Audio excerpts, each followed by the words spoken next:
বাচ্চাদের নিয়ে কখনো অহংকার করো না। অহংকার আফটার 18 ইয়ার্স বাচ্চাদের নিয়ে করা উচিত। তখন যেটা সময় থাকে সেই সময়টাই তখন হচ্ছে আসল সময়, তখন বোঝের সময়। তখন বুঝে শুনে নিজের বিবেক বুদ্ধি কাজে লাগিয়ে যেরকমভাবে চলাফেরা করবে, যেরকমভাবে গুণ অর্জন করবে, সেটাই হলো আসল।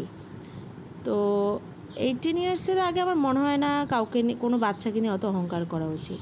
কারণ আমি নিজে টুইংস বেবির মা হয়ে বুঝেছি আমার বাচ্চারা ছোটোবেলায় একটু বেশি ছটপটে ছিল, তারপর যখন আরেকটু বড় হলো শান্ত হলো, আবার একটু দুষ্টুমি বাড়লো, আবার এখন গিয়ে দেখছি শান্ত হচ্ছে। কারণ ওদের পরিবর্তন হতেই চলেছে, হতেই থাকছে পরিবর্তন, আর পরিবর্তনই তো জগতের নিয়ম, তাই না?